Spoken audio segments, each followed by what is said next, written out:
وهي عرفتهم ازاي؟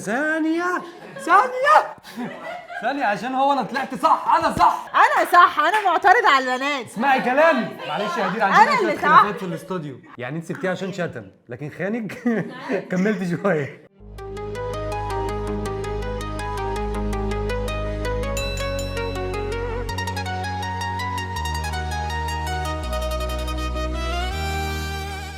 اهلا بيكم في حلقة جديدة من اللي انت شايفه. طيب النهارده التوبيك بتاعنا يا استاذة رغدة ايه بقى؟ إيه؟ البيست فريند. الولد او البنت اللي موجود في حياة الجنس التاني والعكس صحيح. اوكي، فجاهزة؟ جاهزه. المهم تبقى انت جاهز. انا جاهز. انا يلا. عارفه عليك حاجات. عارف عليها حاجات عارفه ايه؟ عنك حاجات. انا سمعتي وحشه انا عارف. ايوه. حاجات. طب يلا نبدا. يلا بينا.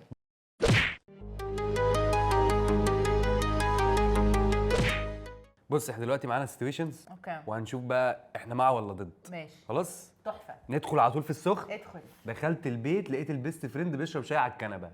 انا ضد، عشان انت مش في البيت. انا ضد طبعا. هو عشان ده انت مش في البيت. لو هو انت ده في البيت نخرج كلنا ونيجي ايوه نشرب طبعا شاي يجي وكده. يشرب شاي. سواء بنت او ولد. يعني ليه بيشرب شاي على الكنبه؟ اصل انا على كنبتي لا ليه؟ يقعد على الكنبه. الكنبه ده انا اللي يقعد جايبها. على الكرسي. خلي بس لو الراجل بنت لا. اه دخل راجل تاني بيتك يعني لو ايا بنت كان الظرف. يعني لو جيت لقيتها قاعده، او اللي هو انت بقى بتقولي هنجيب منى تفطر معانا، هديك انت ومنى بالجسد. لا طبعا مفيش كده برضه، مفيش كده بصراحه. لو بنت السيتويشن لا. ما يحصلش. لا ولا بنت ولا راجل ولا اي حد. البيست فريند بتنزل او بينزل يعمل معاه شوبينج. يعني هي فين؟ لا برضه. ما هي فين؟ حاسه احنا متفقين؟ لا انا مش عارفه. لا. ما انا حاسه ان ما ينفعش نتفق. بس تخيلي ان انا البيست فريند بتاعتي ستايلست، ليه ما استغلهاش؟ طب ما تبقى ستايلست، ما نشيل بيست فريند وتبقى دي الستايلست بتاعتك. خلاص. فنكلمها بس لما نكون نازلين نعمل شوبينج. نكلمها احنا نروح الثلاثه. انتوا هتعملوا شوبينج وبعدين تعالي نقعد نريح شويه. ما طب رجلينا تعالي- وجعتنا. تعالي اعزمك على كوفي. طب انت شكلك جعانه نتغدى. طب اروحك البيت. طب ما ما روحهاش بقاش ليه؟ بقى- يعني بقتش هي معايا. ستايلست، بقت بيست فريند. يعني هي معايا من اول اليوم وما روحهاش. ما انا هبقى معاكم. لا حاسس ده اقتحام بقى. لا، اقتحام للستايلست. مش قلنا مش ماشي البيست ستايلست. فريند ما هي ستايلست. لو هي ستايلست تيجي تعمل شغلها وتمشي، تيجي تقول لك ماشي. هات هات هات وتمشي. ايوه ماشي في وتقول لك اللبس. وانت عامل ايه بقى مع مراتك؟ ها اهو الدنيا. ايه اللي اهو دنيا؟ المفروض تقول لها مبسوط موت. ما هي دي احلى جمله. قرار دي خدته جمله في حياتي. جمله الخاينين. جمله الخاينين. وانت بتبص على الفاترينا كده يلا. طب خلاص، يعني انا هنزل انا مع البيست فريند بتاعي لا. نجيب لبس فيه انا. لا وانت بقى لبسي انا. ازاي يعني؟ لما أقعد وتوري له أركب بقى لبسي. وتوري له بقى واخش بقى اقيس. يا نهار اسود انا دمي فار دمي فار. والسكيرت دي حلوه. طب الفستان خلاص ايه رأيك؟ خلاص. طيب ليتس سي مثلا انت نازل ديت اه. ولقيت البيست فريند جاي كده قاعد معاك. الله تحفه ده. الله تحفه طبعا. طبعا. جاي طبعا اللي هو جاي تطمن. طلع حلو طلع. لا قشطه 100 100 وبتاع. Approved. جامد Agreed. ايه القرف ده؟ طب ليتس ايماجن ان ماشي، انت يلا، بجد يلا. نازل ديت. أيوة. وانت لسه بتظبط البنت في الاول، فانت يعني انت معجب بيها وعايز اللي هو ايه جو هعديها لك. بس فاهم لو انت مش متمكن قوي انك تقفش على اكيد البيست طبعا فريند، مش منطقي. انت لسه في الاول. بس في نفس الوقت انت مش اللي هو هتفكس. اطلب بالراجل يشوفه هيشرب ايه بشكل مبدئي يعني. برافو. وبعدين يعني اتعرف عليه انت مين بقى وايه الاخبار وعامل أوكي. ايه وعارفين بعض من امتى مش هتعمل حركات. لا مش لا لا لا هتزر. انت بتكلميني انا بكلمك انت. خالد بقى هيتصرف بحنكه ودهاء غير عادي في هذه اللحظات. اه. اللي هو ايه بقى؟ هاخده انا على حجري شويه واسمع منه وافهم ده مين وايه اللي حصل وجاي يقعد ليه وبتاع مش عارف ايه، وافهم كل حاجه. بعد كده بقى اقرر بقى، لان انا بنسبه كبيره ما تكلمنيش تاني بنسبه كبيره ههرب. لا انا ههرب بقى. لا ما انا بقول لك ده لو انت ريد مش فلاج عايز ريد فلاج تهرب. عم بص كده. لا. لا ههرب. طب يا حاجه دلوقتي لو انت نازله ديت مع واحد ماشي وفجاه لقيتي ان هو جايب صاحبته في الديت، ماشي. عكست يعني ما عملتش اي حاجه. ماشي. ايه بقى؟ بما اني ما بعرفش اتصرف. بس انا عاجبني وعايزه اكمل في الموضوع. طبعا. برضه يعني غالبا هقعد اللي هو ازر فيها يعني الصراحه. تقعدي تفهمي وبتاع. طب ما هقعد ليه افهم. اتريقت لا عليا ليه؟ هزر فيها يعني اللي هو مش هسيبها مرتاحه. ايه بقى؟ طب اديني كده هسهل قولي لي وأكهن يعني عليها. اديني. محتاج تديني مواقف. ماشي هي يعني. انا البنت يعني. ماشي استني. ماشي خلاص انا جاي لك اقول له ازيك عامله ايه وبتاع. الحمد لله. انت عامله ايه؟ ايه ده؟ دي على طول دي كده. دي أيوة. بتاعت الرؤساء. عارف سلامات الرؤساء دي اللي هو انا القوه وانا ماركينج ماي الحاجات دي. تريتوري يا ابني. هاي عامله ايه؟ اوكي كده انت قوه صح. ايوه انا شفت انت بقى البادي تعرفيه لانجوج. بقالك كتير طبعا. بجد؟ ده احنا مع بعض في المدرسه. يعني تعرفيه وهو صغير بقى شفته ببربور وشفت بكل الحاجات. ايوه بجد. انت كان عندك بربور. كان عندي بربور. وهو شافك ببربورك؟ شافني ببربوري. ايوه شافني ببربوري. دلوقتي لو انا بقى هقعد احكي لك بقى ده وهو صغير كان بيعمل وبتاع واحنا وذكرياتنا. كيوت. وفي مره سافرنا بقى رحله مع المدرسه والرحله دي كانت جميله قوي وعملنا بقى حاجات كتير قوي وعندنا ذكريات غير عاديه. تحفه. انا بقى هعمل معاه ذكريات احلى جديدة. هتقولي كده بجد والله؟ والله. مش هتتضايقي؟ مش هتغيري؟ لا. في وقتها اصل احنا برضه لسه في الاول فمش هغير قوي يعني، بس ماشي. وقتها ابقى انا هفكسه هو تماما. انت نسيتي ان هي جت الديت؟ انا مش مهتمه بيه هو ماشي. بس انا هتحط في مود اللي هو بقى انت طب قشطه ماشي. انا هحط عليكي بقى. هتطفشيها الاول قبل ما تاخدي موقف وبعدين يعني. هقول له ان انا حبيتها جدا مبدئيا، هقول له دي بجد لذيذه موت، دي لازم تبقى صاحبتي. واحده ماشي. واحده ابتدي اطفشها. ازاي بقى؟ اديني تطفيشه هبتدي بقى كده. اكرهه فيها يعني. تطفيشه واحده. انا بحس ان صاحبها بيتضايق منك، فمش لازم نحط نفسنا في الموقف ده. بجد؟ انا هعمل ان انا ساذج ماشي، انا اللي هو ساذج في العلاقه. اوكي انت بجد انا ما خدتش بالي خالص. ايوه بجد؟ لا وانا حابه ان انت شكلك يبقى احسن من كده، فتعالى نفكس لهم خالص، ما نخرجش معاهم خالص. صعبه قوي دي، انا بحب انزل معاهم بصراحه. وانا كمان انا بجد بحبهم قوي. يا بنت اللذينه يا ولاد الايه. بس احنا محتاجين ناخد بريك اسبوع اسبوعين منهم؟ وهم اللي يجوا يقولوا لنا نخرج. اوف، انت عايزانا نبقى احنا كينج اند كوين. ايوه انا فاهم احنا التوب في الريليشن شيب دي في ايوه الكوميونتي كلها. صح كده بقى نقعد بقى كده شهرين 3 لحد ما نقضي عليها هي وصاحبها. دي هتبقى جروب توكسيك بشكل مرعب بقى، لان هنقلب بقى احزاب. بس حلو نقلب احزاب احسن صح. انا وهو ضدهم. برافو عليك، انت بدات تعملي كومبينه. انا فهمتك ايه كومبينه دي اللي هو احنا نعمل حاجه ضد ناس. ماشي انا بحب الحاجات دي. كومبينه اوكي يعني ماشي. كومبينه. طب دلوقتي يا رغده، لو بقى في نفس الديت اللي هو لقيتيه ده، اللي هو انت بتاعتي الديت اللي تتكلمي بعده بقى خلاص، احنا الديت اللي فات نجح. جت تاني خلاص، وانت بقى بتحاولي تتكلمي معاها وتفهميها وبتاع. في اليوم ده بقى هي فكست لك وبداوا بقى فاكر بنتي دي، فاكر زمان لما وبداوا بقى قصص أيوة وحكايات وقد ايه هم قريبين وفي بينهم علاقه وطيده جدا وبتاع. انت بقى ايه بقى في القعده دي؟ طبعا حاجه مستفزه جدا جدا، وده غباء منه هو ان هو مش عارف يمانج السيتويشن والقعده. ماشي خلاص، هو اتدبس. لا مش اتدبس، هو في الذكريات بذكاء يعرف يخرج من القعده دي، بس هو كده يعني. انا بالنسبه لي دي بوينتس اقللها منه. ماشي. بس انا برضو ستيل لو انترستد وعايزه اديله فرصه والكلام ده عادي، مثلا ممكن امشي اروح التويليت عن اذنكم، اروح التويليت شويه واختفي بقى. خليه هو اللي يدور عليا. بس انت كده عملتي قصه. ما انا طبعا هعمل قصه. طب ماشي، اديكي واحده بقى ايه واختفي اروح بقى. هتروحي؟ انا قلت هتختفي شويه. لا هختفي، واما يكلمني اقول له بس انا حسيت ان انا متقله عليكم في الديت بتاعك انت وهي. اوف ايوه عارف الحاجات دي. اوف كده لا انت خطيره. باسيف اجريسيف. بس دي هتعمل مشاكل الحاجات دي. ما هو ده ايوه لازم نعمل مشاكل صح. ماشي خلاص. مارتن تيريتوريز بقى احنا خلاص. لو الولد في دماغي يعني مش عاجبني بقى عادي ممكن بجد مبسوطين. طب انت اكلم بقى انا البيست فريند بتاعي. انت كرغده سيبك بقى عاجبك لو حصلت الحاجات دي اصلا هيفضل في اعجاب وارد؟ لا صراحه لا، بتقفل قوي، بحس ان انت بقى. شخص مش باورفل طب وانت لو الموقف ده حصل معاك بقى قعدوا ذكريات وكده، هجيب واحده صاحبتي ونقعد بقى. ويبقى دبل ديت بقى ونتبسط كلنا. يعني نقعد بقى انا كمان افتكر ذكريات مع دي وهي تفتكر ذكريات مع ده وخلاص نقضيها. بس كده باظت عامه. خلاص كده بقى عبط. ايوه قلنا لكم المره اللي فاتت في الحلقه اللي فاتت ان احنا كل حلقه هننزل لكم قبلها ايه موضوع الحلقه، ونسالكم شويه اسئله عشان تبعتوا لنا المواقف اللي حصلت معاكم، وكمان تبعتوا لنا لو عايزين نكلمكم. فاحنا قلنا لكم على موضوع الحلقه ان هو البيست فريند، وانتوا بعتوا لنا شويه مسجز. تعالوا يلا نشوف القصه دي بقى.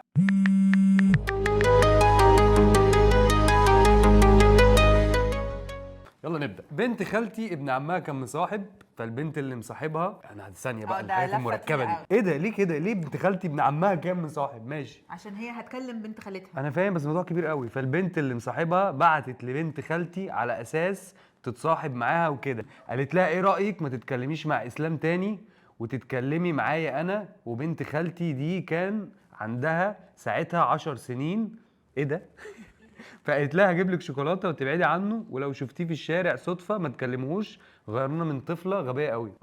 ماشي فهمت. هو كان في طفله بيودها بنت خالته، هو مش محتاج يودها. يعني بنت خالته يعني عارفه في بيجيب يعني لها شوكولاته بتاع يلعبها 10 سنين. طفله هي شايفه المستقبل، شايفه ان البنت دي هتكبر تحب الشوكولاته. انت بتدافعي؟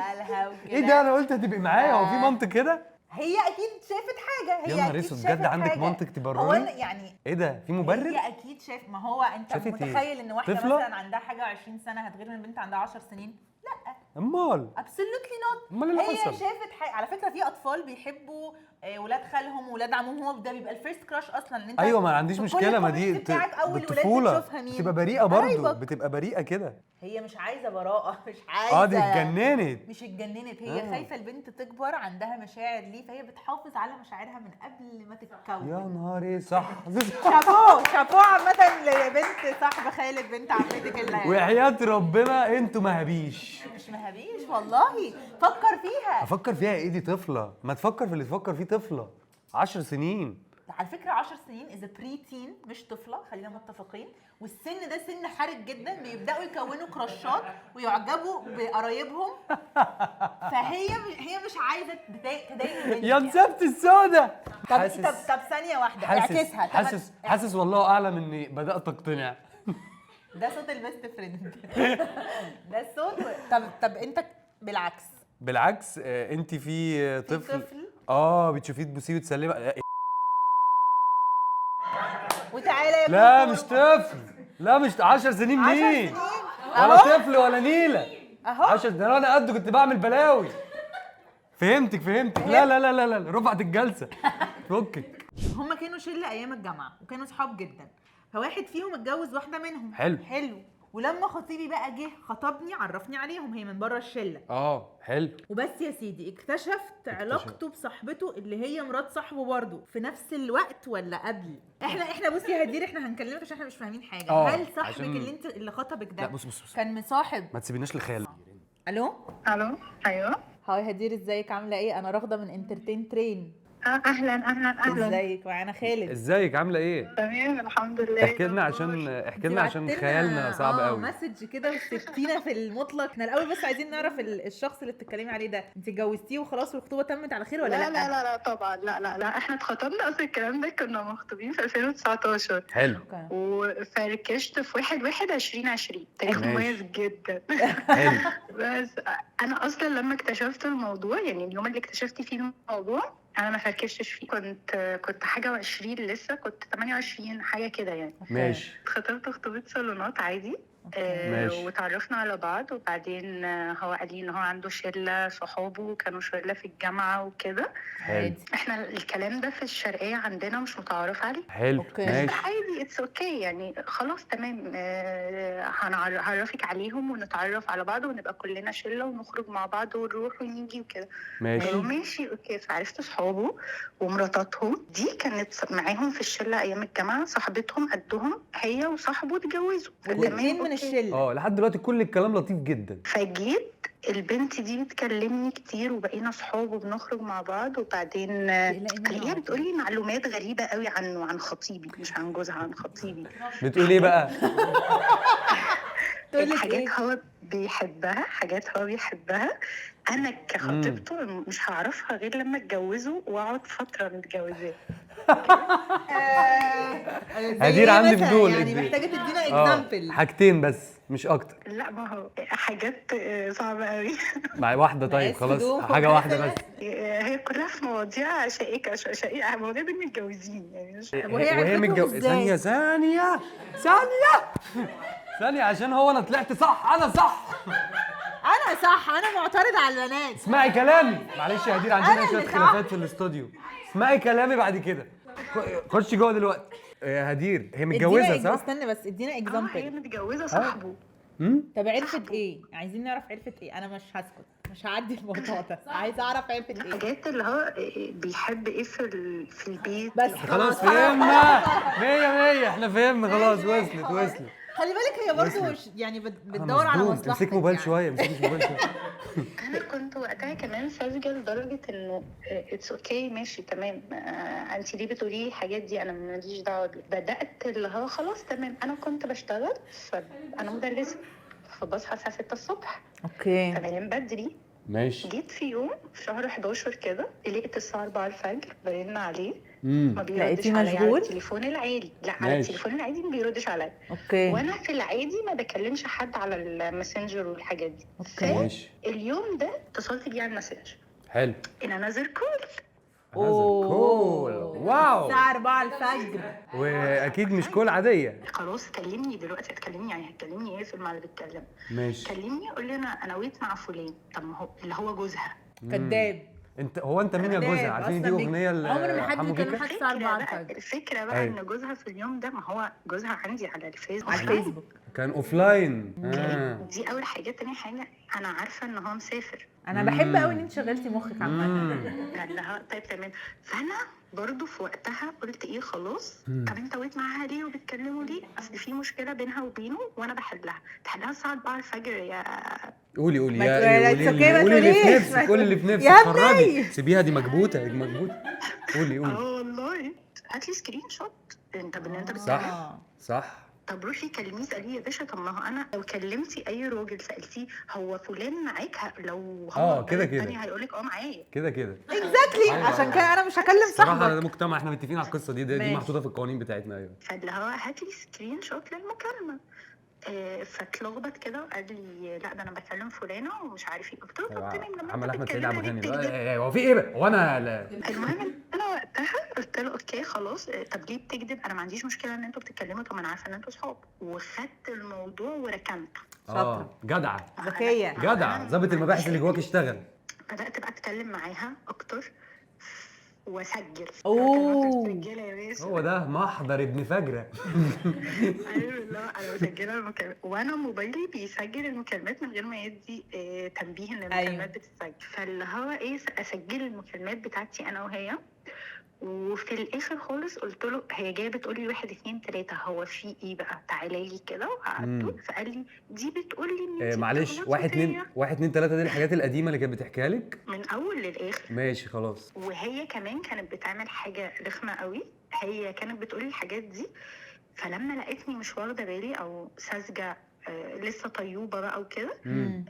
بدات تيجي تقول لي ان هو بيتكلم عليا بطريقه مش كويسه. غارت بقى غيره الستات دي. شفتي؟ ومتجوزه اصلا يعني بتوقع بينهم وبتغير عليه ومتجوزه صاحبه مش فارقه بقى صاحبه مين حبيبي يعني. لا هو طب وجوزها ده ايه يعني؟ ما نعرفش اي حاجه من اللي بيحصل ده؟ عايش حياته مع ستات تانية. علامي. هو ده الكلام. ميك سنس. عارفه ده ايه اللي هم عاملينه ده؟ كومبينه. دي كومبينه اسمعي مني. والله هي الفكره كلها عندي ان هو انت دخلت بيت الناس دي واكلت معاهم عيش وملح ولا بيفرق معاهم. لا ده ما تصنموش، رجعيه العيش والملح بتاعهم عادي. ولا ايه القرف ما يتصنش. لا عادي. بس فجيت بقى اللي هو بدات اعمل موف اون وانا معاه عشان لما تسيبيه تبقي انت خلاص انا الملكه. طب دلوقتي بقى يعني الموضوع خلص ازاي؟ احكي لي السيتويشن بقى بتاع لا هو الموضوع اصلا خلص بخناقه تافهه جدا. كنا في الكريسماس فالمفروض انه انا متفقه معاه ان هو هيجي لي بقى يوم الكريسماس وهنحتفل ونيو بقى والحاجات دي. فجه هو في اليوم ده قال لي انا اتخانق خناقه تافهه كده معايا علشان ما يجيبش هديه. يعني خاين ونتن. خاين ومعوش فلوس كل الحاجات دي. لا ده ما يدافعش عنه. انا تمام معاكي جدا. انا برضه بقى مستنيه. انا جيت بقى خلاص فضلت استفزه لحد ما هو غلط بكلمه واحده. ايه بقى؟ هو غلط قال كلمه ما ينفعش تتقال لي. يعني ما ينفعش عيب كل حاجه ما تنفعش كده. يعني انت سبتيها عشان شتم لكن خانج كملت شويه. لا ما هو انا اوريدي انا اللي مستفزه. انا فاهم الكلمه دي عشان لما اجي اقول لبابا وماما انا عايزه اسيبه فهسيب بقى. ده حاصل. ايه ده؟ حكيت لهم كل حاجه؟ حكيت لهم كل حاجه. فاخويا قال لي مش هينفع نتكلم في موضوع مرات صاحبه دي عشان ده بيت وناس وعيد. اخوكي بقى عاقل عايز يخرج نفسه من قصص مش بتاعته يعني. ايوه ملوش دعوه. هو ماله؟ مش قصصنا. ما انا برضه عايزه اللي هو انا برضه مش ما سبتوش في وقتها لان انا مش عايزه ادخل في حوار بين واحد وواحده متجوزين. انا مالي. هي بتقول لي ان خطيبي بيحب حاجات مع مراته. طب ده موضوع جميل جدا. هي ممكن تكون متوقعه. هي ممكن تقول دي حاجات الرجاله كلها بتحبها. انا مالي. ممكن. انا بنصحها لا بس جوزها هيبقى فاهم بس لان هيلاقي مش دي الحاجات اللي هو بيحبها. انساني بقى. بس صح طبعا. بس ستيل فاليد ان انت تطلبي انك تفركشي خطوبه جاست بيكوز انت حاسه حتى ان هو بيخونك. يعني انت معاكي الحق تمام انك تعملي كده، مش بس تستني ان هو يشتم يعني. طب وهو بعد ما هو اتجوز كان بقى صاحبته دي لسه موجوده في الشله وفي العيله في الجروب؟ لا، عايزه اقول لك ان هو لما خطب، يعني هو خطب خطوبه بعديه اوكي. فركشت برضه بسبب البنت دي. لا لا لا لان لا لا. الاكس بتاعته، خطيرة. بصي الاكس بتاعته خطيرة. انا كنت بروح الجيم، اوكي. فالاكس بتاعته عملتوا كومبينه؟ لا خالص والله. ده هي بعد ما سابته ها. دورت، دخلت على الاكونت عندي وعرفت انا بروح جيم ايه، وجت نفس الكلاس اللي انا بروح فيه مجتمع وحياة ولفت ربنا. لفات طويله جدا عشان تعرف عشان عليا، تتعرف عليه من غير ما تقول لك ان وتعرفت. هي من خطيبته. غير ما تقولي، ما كنتش عارف اصلا ان هي الاكس بتاعته. اوكي. مباحث. وتعرفت عليا ونزلنا وقعدنا وقعدت تتكلم معايا، فانا هي عماله تتكلم عن حد انا عارفه الحد ده، فقلت لها انت بتتكلمي عن فلان الفلاني، قالت لي همحاوي هو كده، قلت لها ايوه ده كان خطيبي. قالت يجيب لي جاب 20,000 حاجه كده. هي لفت الاكس بتاعته عشان تعرف انا سبته ليه. اوكي. انتوا من غير عايزين ما تقول لك عمالين خالص تلمحوا إن لبعض انتوا- كده. ايوه تقول لي ان هي الاكس بتاعته اصلا هي عايزه تعرف برضو رايك بمنتهى نفس الصدق. السبب اللي هو ولا حاجه عايزة تانية ولا ايه اللي تعرف حصل؟ انا سبته ليه. طب هو ولما أنا قلتوا لقيت بقى إكس انتوا ليه؟ الاثنين وعرفتوا ان هو بسبب نفس البنت، كان ايه انا بالنسبه لي كان عادي، اللي اللي هو هو حد خلاص انا بقى اصلا أنا عملت عديت. موف اون منه وانا اوكي. عادي. خلاص. صح. فهو مش في دماغي هي كانت لسه مغلوله شويه. فجينا بعديها اصلا بعد ما قعدت مع الاكس بتاعته دي لقيته هو باعت لي، شافنا احنا كنا قاعدين في كافيه انتوا شارع؟ هو في ايه؟ هو ايه ده؟ اوكي. الدنيا شافكوا ضيقة. قاعدين مع بعض.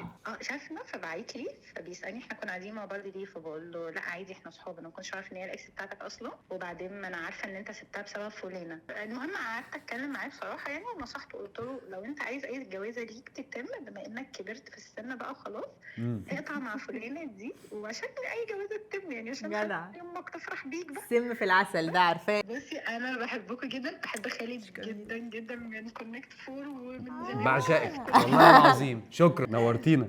شكرا. باي. باي باي. لا والله مكالمة. شفت البيست فريند بيودي ده- فين؟ ده دي مش بيست شفت فريند عامة. انا اتبسطت جدا بالكولز، انت جدا اتبسطت؟ جدا اقسم طيب. بالله. عايزينكم بقى تشدوا معانا كده الحلقات الجايه، هننزل لكم كل مره على انترتين ترين وعلى الاكونتس بتاعتنا تحكوا لنا المواقف اللي ليها علاقه بفكره الحلقه اللي بعدها، وكمان تبعتوا لنا ارقامكم عشان نكلمكم. فكل انتوا ده هتتبسطوا. كل ده فين؟ على الانستجرام. أيوة. عشان تبقى متابع بس كده. دلوقتي بقى فقره الفيديوهات، يلا بينا. الرياكت. يلا جاهزه نشوف حاجات ليها علاقه بالبيست فريند جاهز. في الفيديوهات.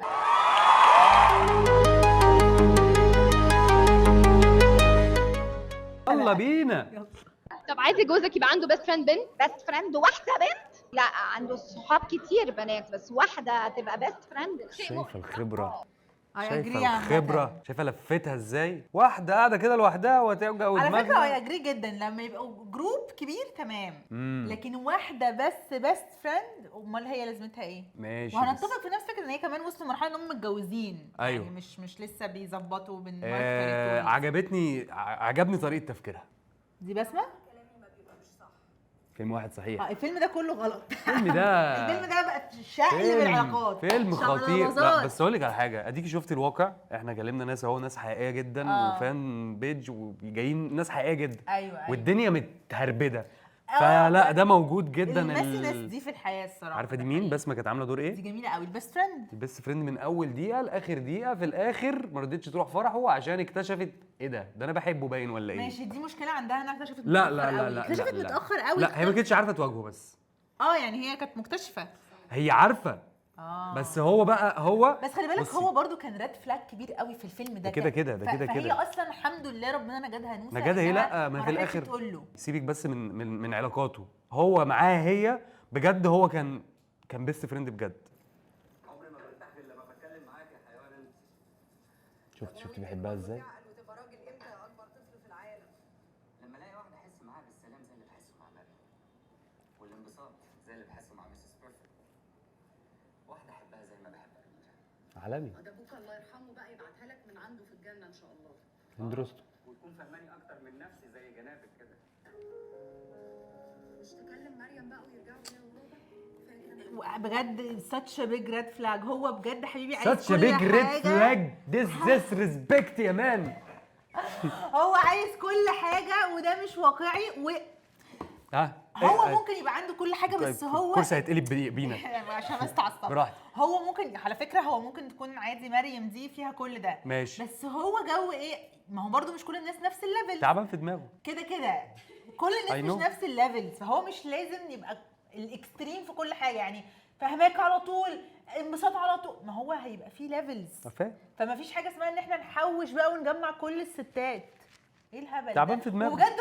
هو طول الفيلم بيجرب ان هو يبقى مع البنت اللي بتبسطه اكتر حاجه، بعدين يجرب يبقى مع البنت خلاص اللي استهدي بالله استهدي وفي بالله. الاخر هو على فكره في الاخر ما حبش بسمه، هو في الاخر قرر انه يجرب يبقى مع البنت اللي فاهماه اكتر حاجه. خلاص وحياة ربنا هو بيجرب. خلاص تلاقيش انا هتصرف. بس احنا عايزين نسمع رايهم، فانا عايز اعرف رايكم في الكومنتس. ما تنسوش تعملوا لنا فولو على كل السوشيال ميديا بلاتفورمز، على الاكونتات بتاعتنا، الاكونت بتاعي والاكونت بتاع خالد والاكونت بتاع انترتين ترين. وما تنسوش ان انتوا تكتبوا لنا كومنتس على كل السوشيال ميديا بلاتفورمز، تيك توك، انستجرام، فيسبوك، وكمان اليوتيوب، وفعلوا الجرس و 100 اعملوا لنا فولو في كل حته. ارجوكم فين كل الحاجات دي في الوصف في الديسكريبشن بتاعك بس كده. واستنوا لما ننزل لكم فكره الحلقات الجايه علشان تكتبوا لنا المواقف اللي حصلت معاكم وتسيبوا لنا رقمكم عشان نكلمكم.